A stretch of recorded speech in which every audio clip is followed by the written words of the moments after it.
C'est dans cette ambiance que les pensionnaires de la Caritas Sainte-Anne, encore appelés Hospice Paul Kamba, les bienfaiteurs et autres personnalités, ont célébré le 10e anniversaire de la reconstruction et de l'inauguration de cette maison d'accueil des personnes âgées abandonnées. Merci, non seulement à Dieu, pour avoir touché le cœur de l'un de nos frères qui n'a hésité en aucun instant d'accepter et d'exécuter ce projet salvateur dont nous avons eu la charge de coordonner de bout en bout, mais aussi pour dire merci à Madame Antoinette Sassou Nguesso, épouse du chef de l'État, présidente de la Fondation Congo Assistance, pour la prise en charge sanitaire et funéraire de nos pensionnaires internes depuis bientôt 3 décennies.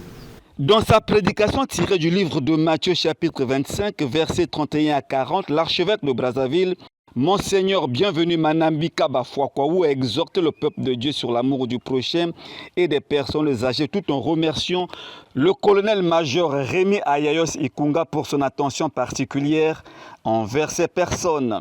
Ce bâtiment a été transformé. De la vétusté est née une maison. De la désuétude est né un foyer. Grâce à la générosité d'un homme, M. Rémi Ayayos Ikunga, ce lieu est devenu ce qu'il est aujourd'hui. Une véritable arche de dignité pour nos aînés.